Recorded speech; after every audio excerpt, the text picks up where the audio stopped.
It is on the right camera, James. It is on the... I mean, that's always something you should think about before we start. Is it on the right camera? Especially if it makes it worse, I haven't even tested the mics. I'm just hoping that they're working. They're all up, right, but I haven't tested... We haven't been here all weekend and they could not be working right now. There's a chance you can't even hear us. Well, I mean, it would be... There's a way of checking that, and that's just to check whether we're... Yeah, you should always check the mics, because what can happen in this office or in the studio, sorry, is you leave one day and come back the next and nobody touches anything, and you come back at the next day and nothing works. Yeah. That does happen. That's something James has found out to his cost. I found that out a lot. It's weird. It's just a weird thing that happens in this studio. Good afternoon. It is me, James, and myself. Baz is ill. Didn't go to the game Saturday. And Did he not? No. No, and he's fighting. He's fighting for the derby. Wow. You remember on Friday he was a bit like, yeah. Well, apparently that escalated massively, and by Saturday he was basically just done. And then yesterday he was like, I've got zero chance of getting in. Wow. So yeah, he didn't go to the game. That's why I don't think he did one of his videos, which I feel a bit lazy. If you're gonna do one video, you might as well do two, aren't you? So yeah, he never made it. So get well soon. Yeah, get well soon. Baz. So it's me and James. So maybe he was the good luck charm under Moyes, and him not being there was why we lost. Yeah, it's weird, isn't it? Because when he went on holiday last year. Well, actually, when you went on holiday for the Wolves game, we won 4-0. Well, and when John went on holiday, and when Baz went on holiday, and when I went on holiday, we either won every game or drew. I think we won every game bar Luton that we drew. Right? So Baz not being at the game on holiday, good. Baz not being at the game sick, bad. Yeah. So we have to make him go on holiday somewhere now if he misses it. So be thick in Spain. See, but that might just be like, that might be a neutralizer. That might be like it's out of his control. Then I don't know. Yeah. James made it till the third quarter last night, didn't you? I did. And then at that point, I was like, I'll be honest, I'm only just learning what NFL, like the rules and stuff are. But even I saw it was a bit too far gone then. So I thought, I'm just going to bed because I'm knackered. Yeah. But I enjoyed it. Good. Yeah. And you enjoyed the half-time show, didn't you? I did. I liked it. I know he got a lot of criticism, but I thought it was funny. And also, I liked him dissing Drake and looking directly down the camera. Yeah, like that was just tremendous. Talking to him. I'm not like, not totally up on my Kendrick Lamar and You're not into it, no? Drake. No. Oh, I was into it, mate. That's fine, mate. Yeah. And you know what? If you can be into it, that's good. It sort of passed me by. Yeah. But fair play, and I do like that people have lost their minds about the halftime show. Like any show should be towards that one person. Yeah. What did you make of Serena Williams crit walking? That was great. She was Jake's ex, weren't she? Was she? Oh, see, you're filling me in here. I like this. Yeah. I like this. There was another little sneaky diss on him. I like this. Fair play to you. You're filling me in. I didn't know that. You've added a layer. We'll come back to that. Anyway, Everton were beaten on Saturday in the FA Cup by Bournemouth. Bournemouth were always going to be tough, weren't they? You try and be positive. We tried to be positive before the game. And listen, all it would have taken is a goal and then Everton dig in. But they were really good in the first half on Saturday. But it's so disappointing how we conceded the goals. For as good as they were on the press, to concede a penalty that Tarki's got no right to throw himself in like that. And that second goal, which was just absolute nonsense from start to finish. Yeah. That's the most disappointing thing for me. Yeah, because I think when in that first half we didn't play well at all. No. It sort of felt like we couldn't even get out of our own No, we half. couldn't. And everywhere we were just getting swamped. And it almost like they had an extra player, considering like the team they put out and that it was a weaker side, like Jefferson didn't have Clivert or Uatard and stuff starting. Yeah. It was disappointing. But I think sort of what made it worse was that the two goals were mistakes. Yeah. And like you can have all the pressure, but as long as we don't concede, it was fine. But them 2 mistakes were just absolutely killer for us. And then from there, confidence was low. And then we went into the second half a lot better, but that first half was just so morally, like everyone's morals were just low. Morally, and it was just morale, I think is the word you're looking for there, not morally. And yeah, it was bad. That You've got a master's. I should not be correcting you. Not yet. Not yet. I haven't graduated yet. Yeah, but you have got it. I've got a certificate. You're in the fourth quarter. Yeah, you're up by quite a lot next month.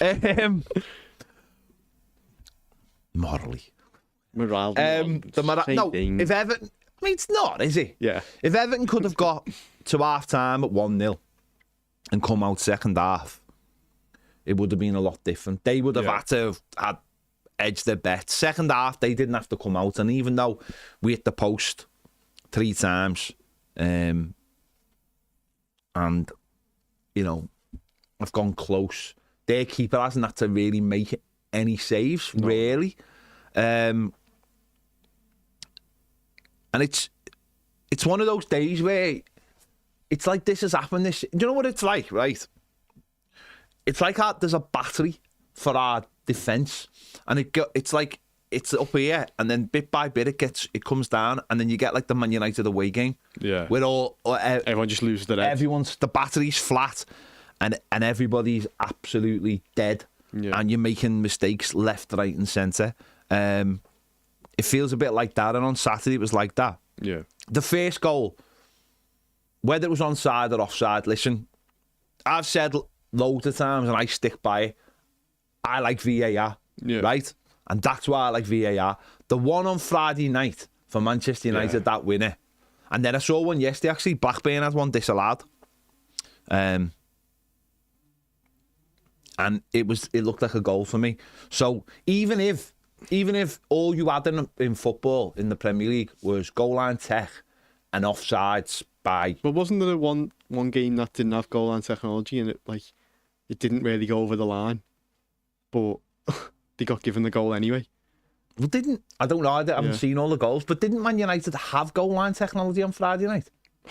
I just saw that how offside it was, and Amarin came up and said, yeah, it was offside. So that's why I like, if you could, in many ways, if you could just give me goal line technology and offsides, I'd be pretty happy with that. Yeah, because everything else ultimately is subjective. Yeah, well, it is. Whether you like it or not, it comes down to humans, and it comes down to one human maybe missing something, and another human going, you just missed something. And even if that was VAR, where you go, I think you've missed something off the ball there, someone's been elbowed or something, and someone just says to him, listen, you've missed it. I noticed on Saturday the game, the linesman more involved. In fact, the linesman give a free kick. That was never a free kick. And yet the other linesman down at the Gladys Street allowed Jack Harrison to be pushed in the back for the ball to bounce off and for them to win a throw. Yeah. And then about a minute later, one of our players just slightly touched one of theirs, and it was a foul straight away to take the pressure off. But anyway, it got knocked down, and Tahi's on the wrong side. But at the same time, the angle is fine. I think Pickford's going to be is fine with that angle. And yeah, he just does that thing where he's like the rush of blood. Yeah. And to be fair to him, the tackle, it wasn't like the worst tackle in the world to give away a pen, but it was terrible. I know, but it's not like he's like snapped them or anything. It's like he's near enough there. He's just got a little bit. You can't do that in the box. You can't be. You've got to. It's got to be 100% correct, and then some. Almost but like you're right. The angle was never on. It was never on. Yeah. And he started to like come round and flick it round, and the lad is being clever and sort of just put his body in the way. And it's a penalty, and it's nailed on, and it was stupid, and it's a good pen. Pickford went the right way, and then the second one. What I find amazing about the second one is I've seen people actually blame Jordan Pickford for this goal. Tarkowski didn't want the ball. Yeah. But it's like, tough. That's the football we're playing. Right. We're playing that kind of football. If you don't want the ball, whack it up there then. Yeah. It's up to Beto. Do you think that's sort of been a big difference that you've seen under Moyes, is that, you know, the defenders have to be more comfortable on the ball now to just go round, and that sort of hoofing it just up has gone a bit? Yeah, really. but that's what I'm saying. If you're in a position where you do feel the press, well then kick it up, kick it up to Beto and start again. Just start again. The ball he played was never on, floated, and then it bobbles around. Obviously, I think Pickford makes a save, and then it comes back and it just rolls in, and it's the worst thing that could have happened just before half time. It's ridiculous. Both goals ridiculous. Tarky done a couple of other things in the game in the first half. There was little scrap in the corner. I don't know why he's the captain. I don't know why he's getting involved. Don't know why he's almost like he's done this loads of times where he's like, I need to prove myself that I'm on it, or he'll do a big stupid tackle and the tackle leads to a foul, and then it's like there's a pure rush of blood with him. And for a fella his age, he shouldn't be doing that. Yeah. He should not be doing. And yeah, Branthwaite is so calm and collected next to him, and he's the opposite. Yeah, he's like 10 years younger than him, or just less than 10 years longer than him. It's so daft. It's so daft the way sometimes he can. And he couldn't shake it off. He could not shake the penalty off. Yeah. He couldn't get it out of his head. You could tell. You're watching, and you could see that he couldn't. Just angry. Yeah, he couldn't shake it off. He couldn't just. I'll move on from that. And again, that's something he's. He shouldn't be. I personally believe at his age, should be sitting with him for the rest of the game. Yeah, he should just clear his mind and go again. Sort of. Yeah.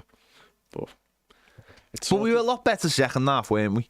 We had to be. No, yeah, we were much better the second half, and I thought the subs that came on as well done really well, especially, Jack Harrison, who's sort of been out of the frame. And people sort of forgot about him, which is fair enough because he has came on and done poor, but for that game, we put in some really nice crosses, and I thought it's probably unfortunate to not get an assist, and he almost nearly scored. Yeah.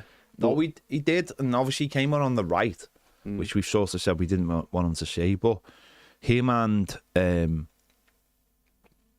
Carlos Alcaraz really did give us a boost, didn't he? They really did come on, and I thought Alcaraz straight away. So unlucky, wasn't he? He believed straight away, though, picked up the ball and went on a bit of a run, didn't he? And then, the free kick, I mean, for a lad who's probably had 3 days training, for a lad to put it down, he's obviously showed a few times in training he can do that. Yeah. So for a lad to put the ball down, I thought it was in all the way just because the goalkeeper didn't move. Because the goalkeeper was one of them where he's gone. Yeah. And I just thought that's at the back of the net, and to hit the post, so unlucky. Yeah. Would have been just a perfect start for him, because he, as you said, he did have them just like moments where he thought, he's got a bit of a player here, because with the end of the transfer window there was a few doubts around just Everton in general and whether we've made enough signings and stuff, but he's definitely brought that just a little bit of positivity now, hasn't he? That there will be a competition for Decore, and he's sort of maybe got something different where he can dribble with it. I thought that was something really positive. No, Decore was poor, wasn't he? He was really poor, and they pressed so well, didn't he? And they just didn't give our players a minute in the first half. And if you haven't got a really good first touch against a team like that, because what we've been doing in the last few games is we've obviously been playing out from the back, beating the press, and then that gave us so much room. Yeah. But we just couldn't beat the press, and we couldn't go long. And someone like Decore, he doesn't have a great first touch. It would bounce it, and they win back. And what I thought was really good about them was obviously there was a lot of players who don't normally play for them, but it's obviously been integrated. I'm getting like you. It's been ingrained into them. Every single member of the squad, how they need to play, how they need to press. I was watching them a little bit, as soon as one of our defenders had the ball, I just watched how that was the signal for all of them to just get to their man. Just get to their man straight away. And that's how you press. And if you've got the energy, and it's obvious why they always make loads of subs. It's because they need to make loads of subs because their players are knackered, obviously knackered by how much they have to press. And if you're playing, I imagine last week, that's probably how Liverpool ended up winning the game against them. It's just because they probably just tired. Yeah. Liverpool got lucky as well. Bournemouth missed some really good chances against them. I think even Liverpool fans would admit that they were lucky, but you're right. The Corey sort of just touched that on them down. I think it's them games where a Calvert-Lewin is more suited. Where you can hit it up and he will just sort of gain a few yards and chest it down or whatever, and we just didn't have that really with Beto. No. Because you can't really play in behind when you're just getting pressed back. You've got to be quick with it. No, Beto, that was one of those games where you do need Dominic Calvert-Lewin. You needed Dom on Saturday, and I know Beto had a good game the week before, but that's why Beto doesn't get played, because you do need an outball, and in a game like that, we needed an outball, and Beto just pressure to go off him. Beto just didn't provide it, and it was never on for that, because we never got to that point in the game where and it's something he has to get so much better for, and it'll hurt us in some games, it really will. And I know people like to dismiss Dominic Calvert-Lewin, I know some people want to talk up Beto in front of goal, much better finisher. You could see that from last week, more natural, but you've got to get to that stage, and you need a centre forward at times that can give you that presence. It's why teams play 4-4-2 for so many years, and it was a big and a little. Yeah. Your big would be the person you knock the ball up to and would set the attack, and then you'd have your little dropping off and all that kind of thing. But we needed something else on, and maybe Decore was that person we needed, maybe to take. Because I've seen this before. We sort of did this when we had Mopai. What we do is, when we needed to go long, is we swap the Mopai for Decore, make Decore the centre forward, and then let Mopai drop into the space to win it, and then you start from there.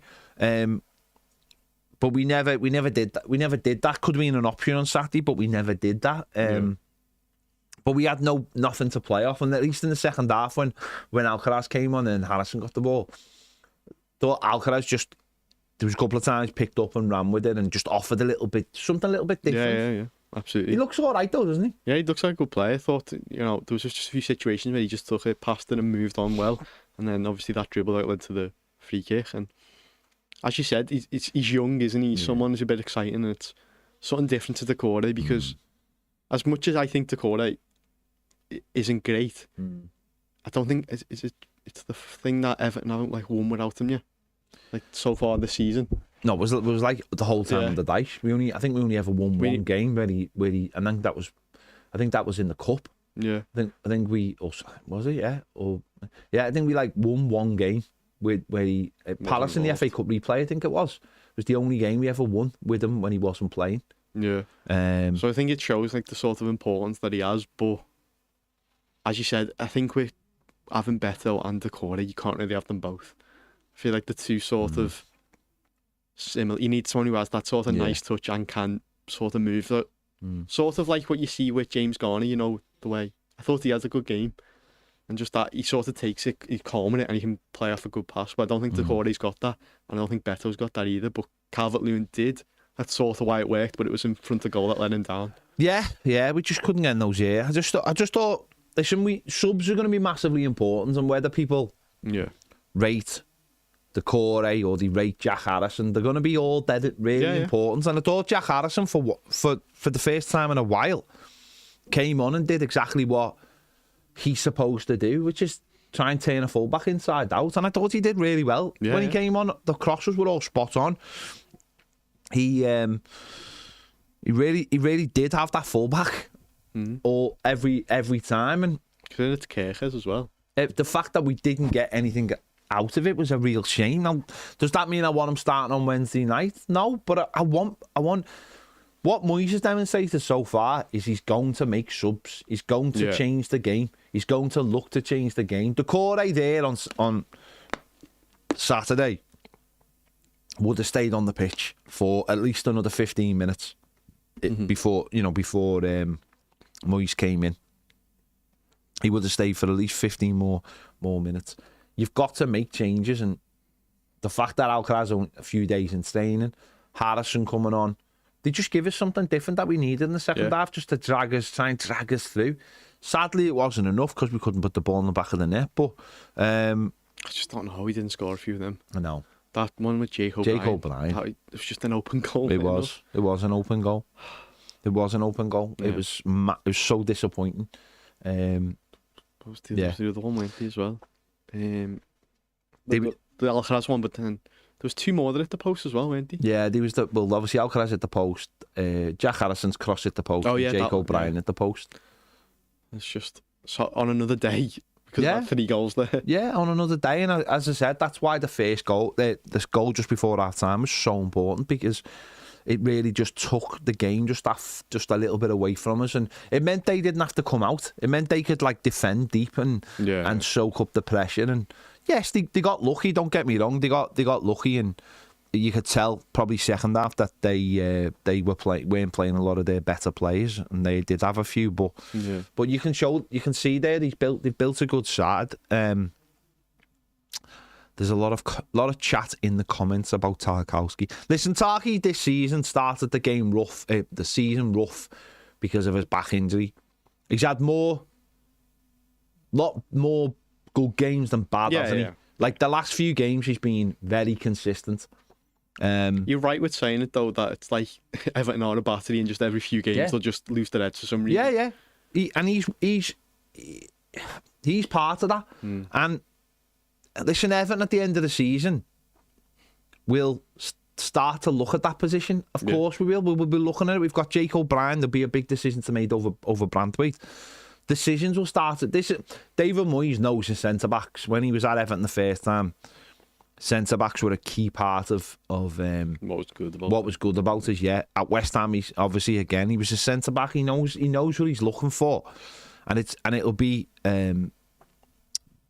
looked upon, and we'll see what happens, But he's still a very important player for us. He just has these games where he loses his mind. Yeah. Basically, we saw it at Man United. Man United was probably the last one where he just completely lost his mind, and he was, the whole defence, was bad that day. But you can't just. I mean, I've seen a few people going, he's been terrible all season. That's not true. That's not true at all.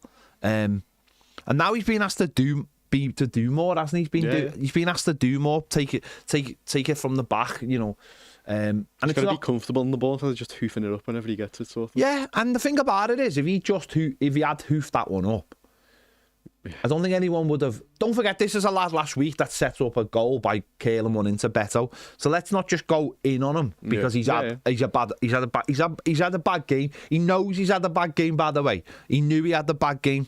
You could see that. You could see he knows he's cost Everton, and he'll know that. It's up to him now to have a great game on Wednesday night. Yeah, hype him up. It is though, isn't it? It's up to him to go, I've got to be perfect in this game. I can't be having 2 bad games in a row or whatever. I've got to be near perfect. But let's not just say he's been terrible all season, because that's just not true. Yeah, I think it's a bit of an overreaction with how he's been performing, because you still look at Everton's defensive record, and even after having the dice year and stuff like that, we still got a really good record for goals conceded, clean sheets and stuff, and he's been a key part of that. And I think what he brings for sort of Branthwaite's development and stuff like that's been key as well. And I think it's just harsh to, just label him as just crap after one half, really, because he was all right in the second. One half of just bad football. Yeah, I mean, in the second half, we weren't tested that much. We had a goal. No.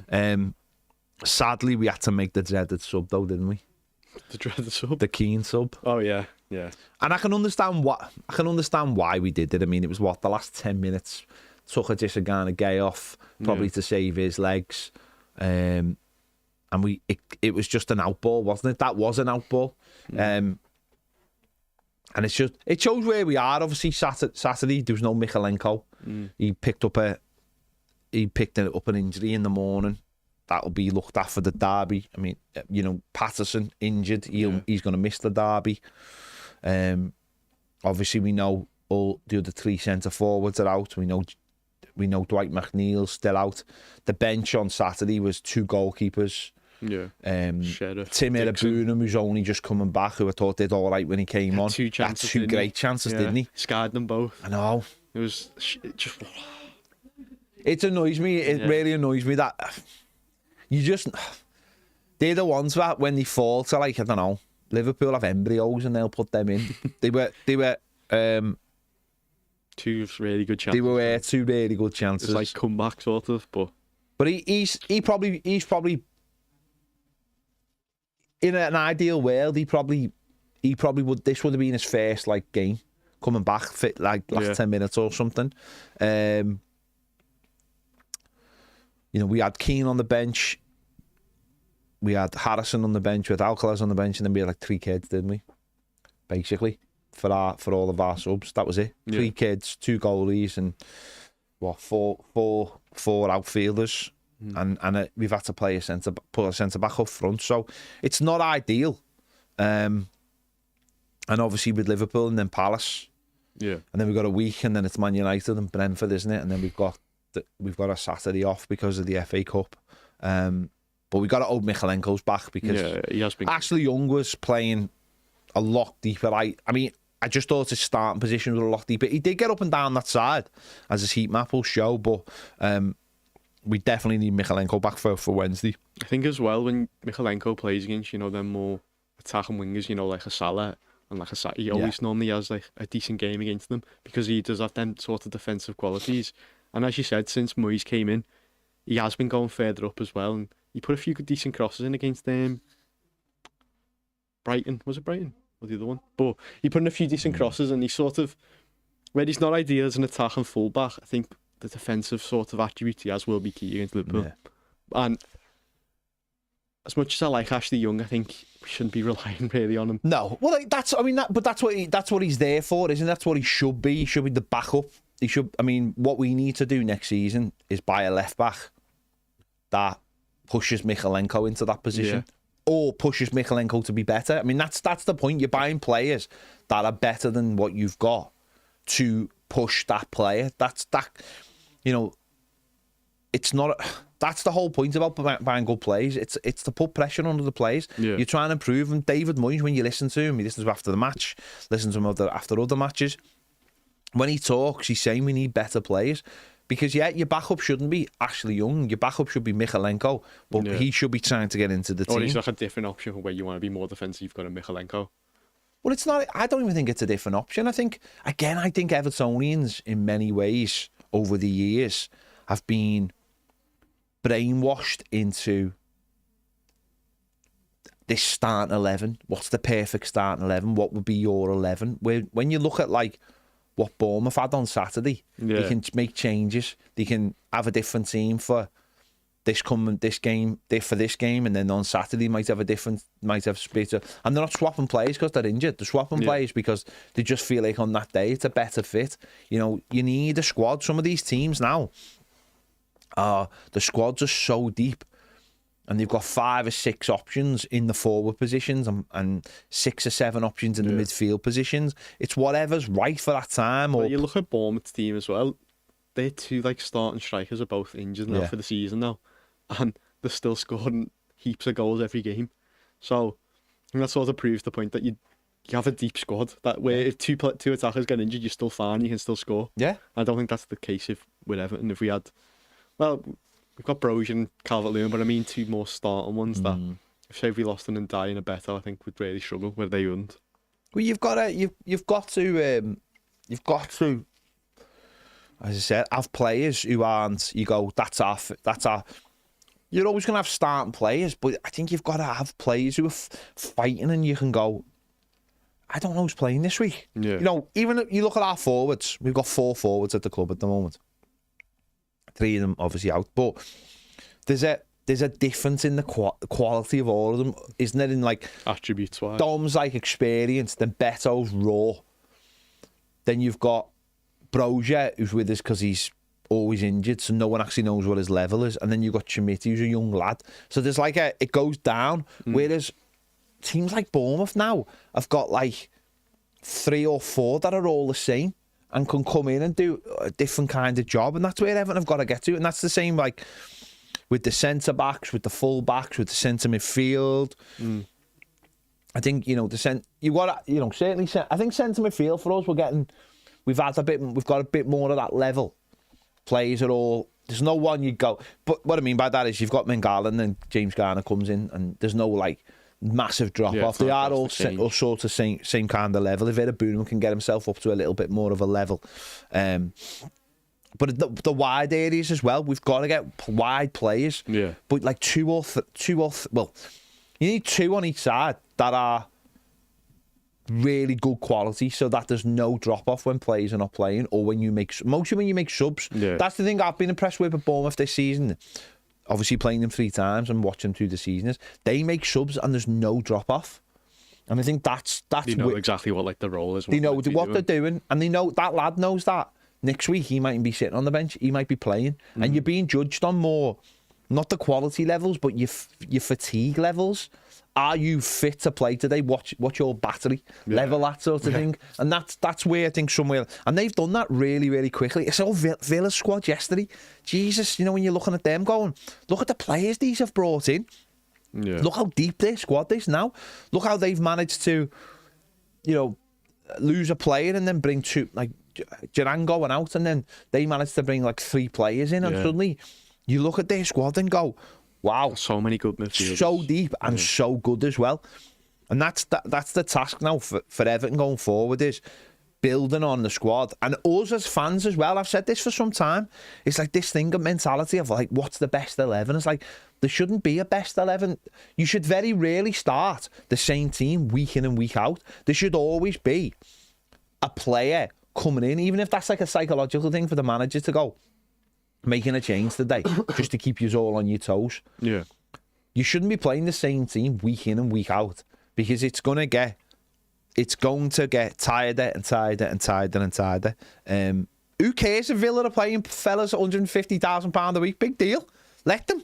If they've got the money, let them pay £150,000. What difference does it make? What difference does it make? Honestly, it doesn't matter. Let them spend whatever they want. If they're getting Champions League and they're getting in the, they're getting to the knockout stages of the Champions League, then they're spending, that's good money to them. That's Champions League money, by the way. Why can't we spend that money? Why can't we spend that money? What have Villa got that we haven't in terms of off the pitch stuff? Why can't we spend that kind of money? We haven't been able to, but why can't we spend that money going forward? If you want good players, you're gonna have to pay them good money. You know, you can't just. It's the crap ones you don't pay that kind of money. That's the balance. Yeah. Pay good players what they're worth, and play average players nowhere near that. And that's where we've got it massively wrong. Massively wrong. That's so defeatist. There's always an excuse. Always an excuse for Everton. Always. If they didn't spend money on dross, then we would have money. If we weren't spending money paying off shite managers, then we would have money. Simple as that. That came out saying we're going to have a competitive budget for the first time this summer, didn't it? Yeah. Hopefully. Yeah. We get some good players. Of course. P. Mac, a good point. We paid James Rodriguez £200,000 a week. We played him championship wages in a championship team. It's time, you know, I don't advocate paying stupid money, but you've got to pay good players what they're worth. But you've got to pay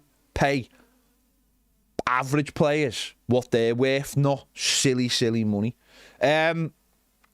Wednesday night there's a bus welcoming, by the way, for the last ever Merseyside derby at Goodison Park, of course. I will try and find the details now. It's obviously the 1878 who put on a fine display on Saturday in the Park End. The team will arrive at 6 p.m. Route to be confirmed. Last ever. It's the last. Not only is the last ever Merseyside derby, it's the last ever night game at Goodison Park. Is it? Yeah. Yeah. Wow. I knew you were going to say wow. I knew you were going to say wow. It is just the last ever night game, because we've only got one more night game in the Premier League after that, and it's Brentford away this season. Of course, if we won the game on Saturday, things might have been a little bit different. Things might have been moved if we'd won certain games. But yeah, it's not only the last Merseyside derby, it's the last game under the lights, which is these are the things now. This is where it's starting to get very real, isn't it? Starting to get very, very real now. So, yeah. Last one, 6 o'clock. More details. 1878 on the socials. Keep an eye out for them. They do some fantastic work. Wolves away. Yeah, it's a Saturday game though. Sorry. Wolves is a Saturday game, but it's an 8 o'clock kickoff. You're right. Sorry, but it's in my head, I don't count. It's weird because it's a Saturday game. It doesn't count as it doesn't count because it's not a midweek game. Yeah. Pay just there's people now sum up the wages. Yeah. Stop buying players from teams that have been relegated or nearly relegated unless they are absolutely brilliant, and stop paying bang average players really high wages, right? And start paying really good players good wages. That's my philosophy for football, top and bottom. Players who are really good deserve to be earning good money. Players who aren't very good don't deserve to be paid that kind of money.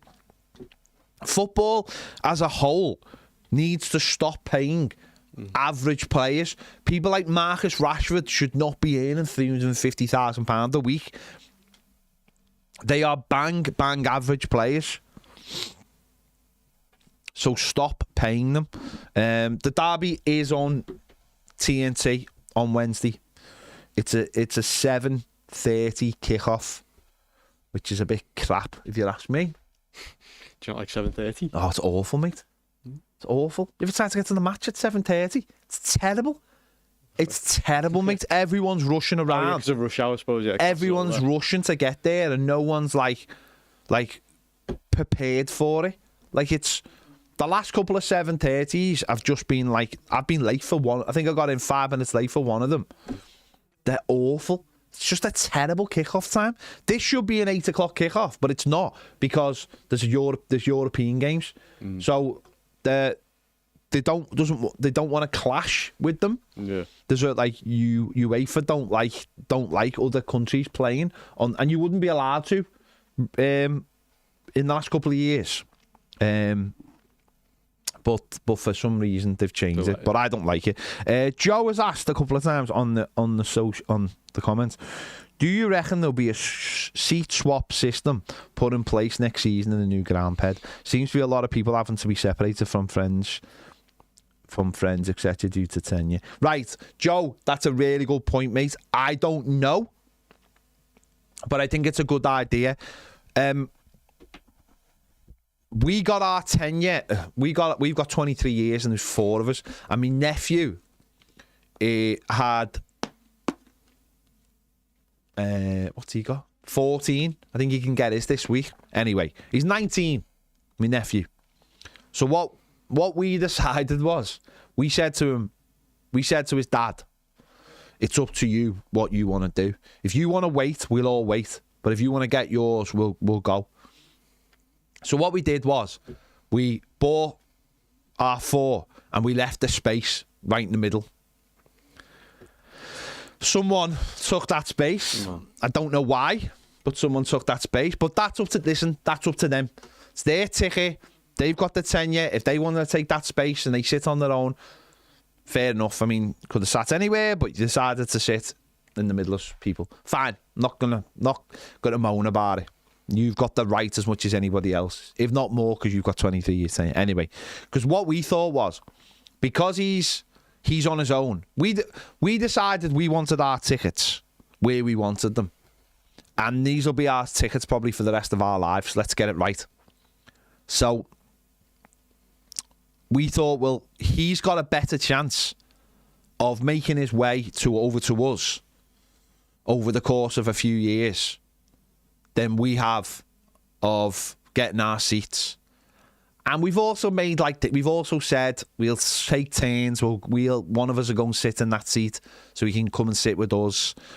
And there's other things we're going to do as well to make sure that he's never on his own that often. He is 19, by the way. He's not a kid. But it's going to be easier for him to get over to us than it would be for us 5 to get our perfect seats. And I'm in no doubt that one day he'll have a season ticket with us, right next to us. So, I don't know. It would be good, because I've heard this as well from other people. I've heard this with other people saying, if there's a person like that person sitting between us, could that person swap? Well, that person might want to swap for a start. But could the person who's on their own swap with another person, and that other person might have a better seat. By the way, that one person on their own might be like, oh, I'd prefer your seat than where I am. And if that means you 5 can sit together, or you 3, or you 2, then so be it. I don't know whether the club are going to do that. I think the club are going to make sure that everyone gets their tickets first, and then maybe if enough people make enough noise, then maybe they will. I don't know. It would make sense, because I think everyone's just rushed in to get their ticket. Some people have waited, of course. Some people have waited for the last person. Some people haven't. I personally believe that Everton should have allowed, if there's someone who got a ticket, if someone's like under 20 and they've had the ticket for, say, like, I don't know, whatever, a few years, then they should have been allowed to be in the group with the other people, personally. I think that would have been fair, but they didn't. And we move on. You know, we'll see what happens. We'll see what happens. But if enough people make enough noise, then the club might. But I'm not saying they should. Just, they've done a system that they thought was the best system, and I don't think there hasn't been too many problems with it. I did see the thing on social media last week. I don't know if you've seen it, where people were like, someone had put on Facebook, if you see a seat between people, leave it. Yeah. And I seen how much like fume that created for other people, saying why should they and blah blah blah. I see both points of view. We left the space thinking maybe it'll be left alone. Might as well risk it. It was a risk, yeah. It was a risk. We left the space, see what would happen, and someone took it. We'll see what happens. Emma, you'd love to sit next to me. You'd absolutely love to sit next to me. But you can't, because you probably haven't got a ticket. Because you probably only discovered Everton last year through this channel, because you were a bored housewife and saw Baz. Anyway, yeah. Yeah, so there's as I said, Wednesday will take care of itself, but I think Everton, it's going to be interesting how Everton play on Wednesday, because I don't really think we can play out from the back. No. But we, against these, because of the press will be similar. I don't know about you, I don't think I've seen a team execute the press as well as Bournemouth did in that game on Saturday. Yeah, they've done really well, and especially because it wasn't like all the first choice players. It was very impressive, but I think, as you said, I think it was a bit of Everton as well. Though. Yeah. I don't think it was just entirely their press. But I was really impressed by it though. Yeah. I was really impressed by how every time we tried something, they were just all over us straight away. Yeah, well, that's why he's done so well this season, isn't it? When he beat Forest 5-0. I just hope we've got something slightly different on Wednesday night, because I just think, I just think that if we try that press, we're going to get caught, and if we go long, if it's better when it's up against Virgil van Dijk, I think there's only going to be one winner. Yeah, because that's normally what Calvert-Lewin's good at. There's a good battle with Van Dijk and does well. I think we have to. I think we have to create something slightly different. Now, that might be diagonals into the fullback. I don't know. Maybe try and pull better onto the fullback and try diagonals. And that might be Pickford giving the ball to Tarkowski on the edge of the box rather than in the box. Yeah. Yes, Goodison Goffs. Goodison Goffs indeed. Goffs can still be bored housewives. Let's not get it confused. Goffs can be bored housewives. Liverpool's like main squad of the rest as well this weekend. Yeah, they did, yeah. They did. I mean, I know they lost, but if you look at the team, it's not really anyone who you'd say is definitely going to start. Maybe Jota and Diaz. That's about it. But it is worrying. Yeah. It's always a tough game. They take care of themselves. But well, you know what? I'm still staying confident we beat them. That's not an issue. You've set your stall out and you're going for it. Yeah. You're going for it. I'm in the up. I'm going in the upper south. I'll need to start sitting down eventually when I go to the match. I will need to start sitting down, and if it's my seat for the rest of my life, then leaving the safe standing area for the young uns, and we're in the upper south because that should be an area for the people who want to create the atmosphere, the youngsters of the world, the Jameses of the world. That should be the area, and I have no business being in that area, so I'm in the upper south. Passing it down. Yeah. Which is the way it should be, though. It's the way it should be. I think that's been a problem in the Gladys Street in many ways over the years, is that since season tickets become a big thing, obviously, going to a match and having season tickets, it's become a situation where when you used to be in the Gladys Street and you just paid on the gate, eventually you graduated to the sides.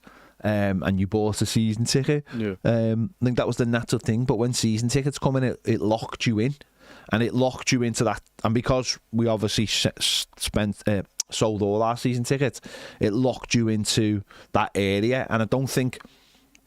Listen, some people haven't wanted to move, but I think some people. The natural thing is that older people would move out to Gladys Street. But of course, when you sat down, there was no reason to leave it. But so.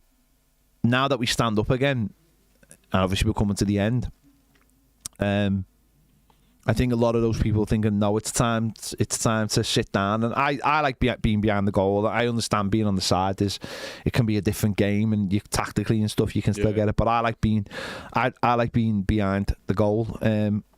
But I'm sitting down and letting that generation down there take over. And when people talk about the atmosphere and stuff at Goodison and why maybe hasn't been great over the years, I think a large part of it has been because of season tickets in the Gladys Street and everyone sitting down, and we've all been conditioned. We've all been conditioned to basically sit on our hands, and I think when you're standing up, it creates an atmosphere of its own. But I do think, I really hope that the lower the lower South Stand does become that place now where people, they'll stand up. They can, safe standing, so they can stand up and not without any fear of anything. Have you always sat in the Gladys Street? No, I had a couple. Well, as a season ticket holder, I had a couple of years in the top balcony. Which was unbelievable, by the way, to watch football. Yeah. Unbelievable. It was like watching FIFA. It was like watching Substitutions almost. Like you could see the patterns. Yeah. And it was a superb place. If you get a chance before the end of the season to go on the top balcony, honestly, it's worth it. I mean, you go up in escalators, you feel the posh. You feel like you're gonna fall off as well. But honestly, if you get a chance, it's unbelievable. Unbelievable way of watching football. Yeah. It's brilliant. Absolutely brilliant. Did a couple of years in there and then when I had my season ticket. And then I was always in the Gladys when I was a kid. Always. We used to stand by the church on the bar. That was my introduction to Everton, being on the bar in the church, by the church.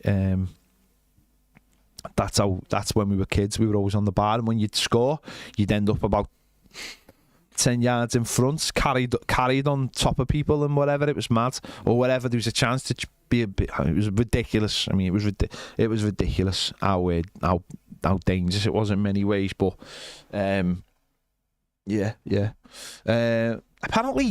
Abdoulaye Decore has done the Overlap Breakdown podcast. Yeah, good stuff. Nice. It's nice that Everton let players go on stuff like that, but won't let them come on stuff like this. Talking to actual Everton fans. But hey ho. Yeah, great.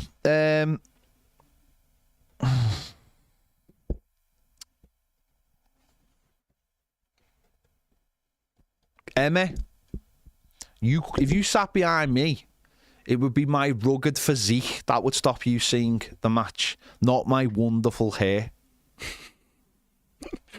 Do you know what I mean? It's the ruggedness of me that would stop you watching it. The hair is just an added quality. It's part of the show. Do you know what I mean? It's part of the show. I don't have a quiff anyway. It's hair. It's just hair. It's just the way my hair grows. I can't be blamed for that. It's gothist. Gothist. Gothist. You're gothist. I'm gothist. It's hairist. It is hairist. It feels hairist. Feels hairist. I'm gothist. Yeah. Anyway, you won't be saying this when me and Baz go and get our hair transplants anyway. And we redefine our hairlines. then you'd be like, wow, what a day to be alive it is. But anyway. There you go. I'm just looking at some of your comments just to see what the general theme. I mean, Patrick says, will I be at the Bush welcome on Wednesday? I very much doubt it just because of the time. It's 6 o'clock's a little bit early for me, that. To be at Goodison and be... Yeah, that's a bit early for me. I've got stuff to do. Brilliant. No, I won't be running Wednesday. I'll be running tomorrow. No, I've got to get out of here and get home and get some stuff done and have me tea and everything. Tom says, I was always up in the main stand taking in the director's cigar smoke. There you go. Gavin says, is that the first time the Corey has overlapped this series? Now you're having that! You're having that, Gav!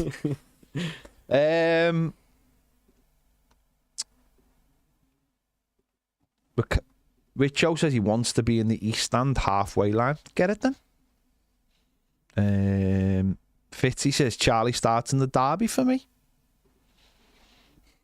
Yeah, why not? If he does a Funes Mori. I don't like what Funes Mori did. No. I thought that was pathetic. I'm not into all of that. I'm not into that. That's nonsense, all that stuff. I thought that'd be right up your street. No, I hate all that, mate. I want players to win games of football, not run around kicking people and then patting the chest like he's just done something amazing, and then getting sent off for it. That to me is nonsense. That's not how football is anymore. And that was what 10 years ago. That's not football. Or 8 years ago. That's not football. Football, you can't do stuff like that. I'm not into any of that now. Back in the day, I get it. Yeah, back in the day, it was one of those things. But what do you think, Al?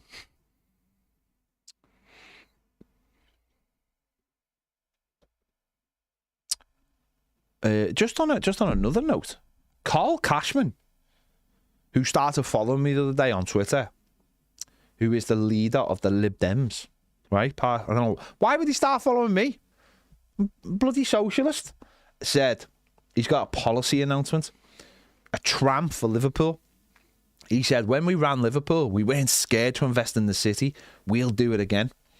Liverpool Liberal Democrats call for a tram to connect the new city centre to the new Everton station. And he's actually done a video which is well better.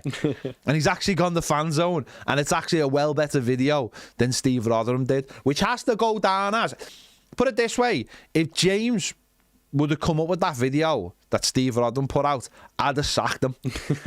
Because it was absolutely terrible. James would never do that. Never ever. This lad has been clever enough to even put subtitles on the video, so I can watch it now without hearing it, and I can see what he's saying. I learned the hard way with thumbnails that you have to be quality with Pedro. Yeah. You get told. He didn't have me more all the time. You get told. It's as simple as that. He did a thumbnail. He went, look at this. I went, it's crap. Do better. Guess what? Everyone has done better since. It's just old school. From that point of view, you know, I just say it as it is. Emma says the Rotherham video was like an Alan Partridge sketch. It was all a Philomena Kunk sketch. Honestly, Kunk. You know who Philomena Kunk is, don't you? That's the first time I've ever heard that. You don't know who Philomena Kunk is? No. Where have you been all your life? Oh, yeah, she was in Thingyo. The Ricky Gervais one. Yeah. Or if anyone remembers, what was it called? What was it called? Chris Morris, the day today or whatever it was called. It was like a comedy show from there, but it was like news. It was a piss take on the news. It was brilliant, and that's where Alan Partridge actually came from. From his, like, he had a little segment on it, and it was a brilliant show, and I can't remember. For some reason can't remember what it was called. Do you think it'll be a trackless tram? Why not? Why not? Yeah. What do you think it'll have tracks? I don't think it'll have tracks. Just get a bus. Going back to it. Well, you could get a bus, yeah, but trackless trams are great. Trackless Someone trams. actually else has asked us a trackless tram. Trackless trams are the future. These trackless trams, by the way, I don't want to get into it, but they're laser guided, so it's like they do have trams, do have tracks. Yeah. But isn't that just self-driving buses? I don't think it's maybe it is. I'm not going to get into I'm not going to get into the chat about trackless trams. But listen, if it's a tram, put it this way, right? If it's a tram and it has a way of where it goes, right? Yeah. And it doesn't need a track. The metal for tracks is very, very expensive. Like, it's the most expensive part of having a tram is digging up roads and putting metal down. The metal costs millions, and I mean millions. If you don't have a track, it's a lot cheaper. And listen, I know, but if you don't have track or laser guided, say if something happens in that road, you can just go a different way. I don't think you can. In a car? I think you'd have to stick to it. No, I know, but I feel like that's by the way, with lasers. I am not an expert on this. I am not an expert. I just want to know how we're going to get to the match and back. Yeah. That's all I want to know. If they say we're doing a bendy, bus, we're doing a bendy bus. If we're doing trackless trams, we're doing trackless trams. If we're doing trains, we're doing trains. Well, the one by Man City Stadium has a bendy tram. A bendy trackless tram. How about that? Track though. Yeah.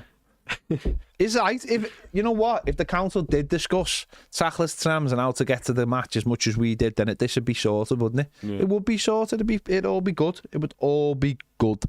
Right, we're gonna go because we've got stuff to do. We'll be doing M-Tag at 2:15. Yeah. So we'll see you then, and we'll be back for Toffee TV Premium members at 4:30 for the final word. We'll see you then. See you later.